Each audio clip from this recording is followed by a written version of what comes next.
अस्सलामुअलैकुम। अज असी मौजूद आहियूं भाई ठेकेदार जगड़ो साहब सां जेको जादू पेटे जो साबिक़ा मरकज़ी उम्मीदवार रही चुको आहे ऐं साईं साहब स्पेशली हैदराबाद में जारी रखी आहे। कुछ सवाल जवाब उसका दूर के हवाले प्लेटफॉर्म पे साईं सिकंदर अली कबीर साहब सां कंदासीं। सर तव्हांजा पहिरियों सवाल इहो आहे त पेटे जी मौजूदा सूरत हाल जे बारे में तव्हांजी छा राय आहे? साईं अस्सलाम वालेकुम। सिंधी उस्ताद साथियुनि खे पेटे सलाम, पेटे जिंदाबाद, उस्ताद ता जिंदाबाद। साईं मौजूदा जेका पेटल जी सूरत हाल आहे उन जे हवाले सां त पेटल जी मौजूदा तंज़ीमी सूरत हाल ॾाढी ख़राब आहे। जो ॿ इलेक्शन कमेटियूं ठही वयूं आहिनि, इहो उस्तादनि जे लाइ, तंज़ीम जे लाइ ॾाढो हानिकार आहे। उन लाइ जेके बि दोस्त आहिनि उन्हनि खे संजीदा थी हिकु प्लेटफॉर्म ते अचणु घुरिजे। ॿधी ऐं मुहबत इतिहाद जो सबूत ॾियणु खपे। कुझु अनाऊं छॾिणियूं पवंदियूं ऐं हीअ मौजूदा पोज़ीशन उस्तादनि जे तंज़ीम जे फेवर में न आहे। इन लाइ दोस्तनि खे मुंहिंजी अपील आहे त तव्हां पंहिंजो अनाऊं छॾे ऐं तंज़ीम जे आइन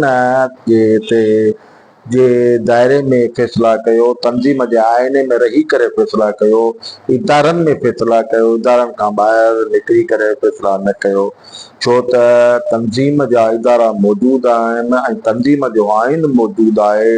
जेके बि फ़ैसिला थियणु खपनि तंज़ीम जे जमायत जे आइन में थियणु खपनि, पर अफ़सोस जो तंज़ीम जे आइन ते मरकज़ी क़यादत हुजे या जेके बि दोस्त आहिनि को बि उन्हनि ते अमल नथो करे। तंज़ीम जे आइन खे केरु लेखे ई कोन थो, कुझु सम्झे ई कोन थो, जंहिंजे करे अॼु असांजे तंज़ीम जो इहो अचर थी बीठो आहे जो असां ॿिनि टिनि धड़नि में ऐं असां वटि सीनियर ऐं जूनियर जो हिकिड़ो ॾिनो वियो आहे ऐं एक्शन कमेटियूं ठही रहियूं आहिनि। जॾहिं त असांजे तंज़ीम में इहो आहे त का ॿी कंहिं बि तंज़ीम जो जेको मेंबर हुजे उहो असांजे तंज़ीम जो मेंबर नथो थी सघे ऐं असांजे तंज़ीम में एक्शन कमेटी जो वजूद ई कोन्हे को।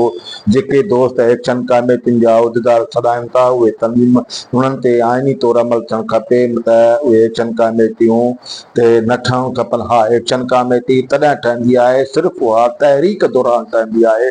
जॾहिं बि का तहरीक हुजे त मरकज़ी सदर खे या ॿिए कंहिंखे बेस आहे त उहे एक्शन कमेटी ठाहे त सुभाणे ख़ुदा न ख़ास्ता तहरीक में क़यादत अरेस्ट थी वञे त पोइ एक्शन कमेटी क़यादत खपे। पर एक्शन कमेटी तहरीक ख़तमु थियण खां पोइ एक्शन कमेटी जो वजूद न हुअणु खपे।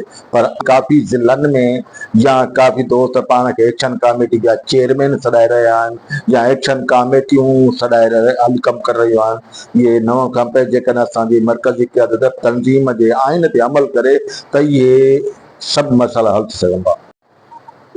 सिकंदर साहब जे हवाले प्लेटफॉर्म सां सवाल आहे गुलाम रसूल पेटे सिंधी जो जेको सदर आहे उन जे दौर में उस्तादनि जो मसइला केतिरी हद ताईं? साईं जेकॾहिं इस सुवाल खे तव्हां ईअं कयो त गुलाम रसूल सिर्फ़ु महर साहब छो, असांजो मरकज़ी सदर आहे उहो छो, सॼी टीम जे हवाले सां जेका बि मरकज़ी सदर खां वठी यूनिटनि ताईं आहे। हाणे इन जो सुवाल जो जवाबु इहो ई आहे त इहा जेका इलेक्शन थिए थी उन जी कारकर्दगी इलेक्शन में वोट के ज़रिए उस्ताद उन्हनि खे जवाबु ॾींदो।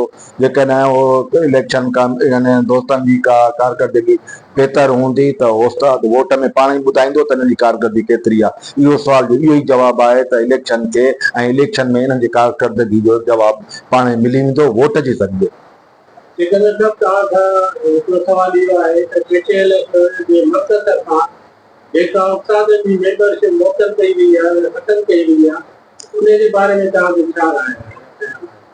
साईं, हिन दौरान मरकज़ी कैबिनेट पारां 2 मरहलनि में मेंबरशिप मुअतल कई वई आहे।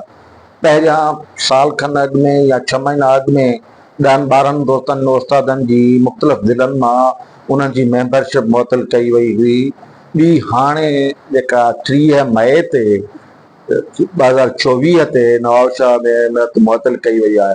हाणे पहिरें जो जवाबु इहो ई आहे जेका पहिरियों जी त आइन में असांजे आहे त असांजे तंज़ीम जा मामला पंहिंजनि इदारनि में अचणु घुरिजनि, पंहिंजनि इदारनि में ई उन्हनि ते तव्हां जेका तनक़ीद करे सघो था तव्हां कयो, पर ॿाहिरि किथे बि सोशल मीडिया, प्रिंट मीडिया या ॿिया के इदारा आहिनि असां हुते नथा करे सघूं।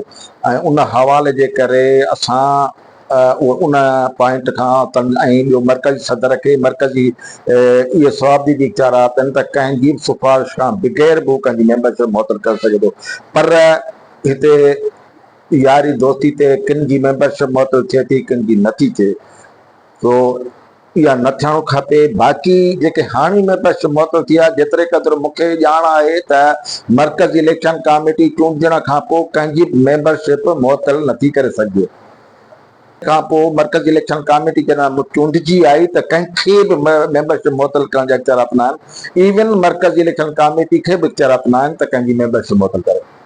सिकंदर साहब, तव्हां खां सवाल आहे त पेटीएल जी जेका मर्कज़ी इलेक्शन कमेटी जोड़ी वई आहे, मर्कज़ी सदर गुलाम रसूल, उन ते तव्हां कहिड़ा रिमार्क्स ॾियणु चाहियो था? हाणे इलेक्शन कमेटी जुड़ी वई आहे, उनखे 21 अप्रैल ते जेका वर्किंग कमेटी रखी वई उन इख्तियारात ॾिना त बाबा वर्किंग कमेटी त मर्कज़ी इलेक्शन कमेटी चूंडे, उन पंहिंजी इलेक्शन कमेटी चूंडी आहे। हाणे ॾिसूं त उहा इलेक्शन कमेटी आइन ते अमल कंदे, आइन ते ऐं कहिड़ी बहितरीन इलेक्शन कमेटी साबित थिए थी या नथी थिए उहो वक़्तु ॿुधाईंदो। बाक़ी हाणे हिकिड़ी इलेक्शन कमेटी ठही आहे, हाजी मोहम्मद अशरफ बिरोही बहितरीन लाइक़ु माण्हू आहे, मुतबर माण्हू आहे, ॾाढो माण्हू आहे, सुठो आहे, संजीदा माण्हू आहे। तव्हां खां लास्ट सुवाल आहे त पेटीएल जी जेका मर्कज़ी इलेक्शन खे साफ़ ऐं शफ़ा बनाइण लाइ तव्हां कहिड़ो किरदारु अदा करे सघो था? सियाणी किरदार जे हवाले सां त मुंहिंजो त को किरदारु नथो अदा थी सघे, छो त जेकी साफ़ शफ़ाफ़ इलेक्शन कमेटी खे कमु करणो आहे उहा ई इलेक्शन कमेटी जेका उन्हनि जी टीम आहे 5 ॼणनि जी, जेकॾहिं उहे पाण में सुठे नमूने सां कोऑर्डिनेशन करे साफ़ शफ़ाफ़ इलेक्शन कमु कंदा त मिलंदी।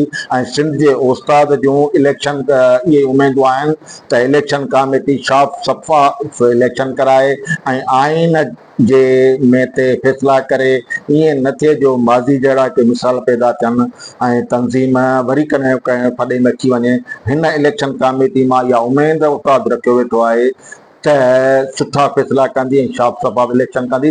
बाक़ी इन में असांजो या कंहिं ॿिए जो किरदारु कोन्हे। हा, मर्कज़ी क़यादत जेका सुठो किरदारु अदा कंदी ऐं सुठा इंस्ट्रक्शन्स ॾींदी इलेक्शन कमेटी खे, त इलेक्शन कमेटी इंशाअल्लाह ताला असां इहा उमेद साईं हाजी अशरफ ऐं उनजी टीम मां रखूं था त उहे सुठी इलेक्शन कराईंदा, साफ़ शफ़ाफ़ इलेक्शन कराईंदा ऐं पंहिंजो नालो रोशन कंदा। ऐं जेकॾहिं इलेक्शन कमेटी पंहिंजा फ़ैसिला सुठा कंदी त तारीख़ में हिकिड़ा मिसाल पैदा कईंदी।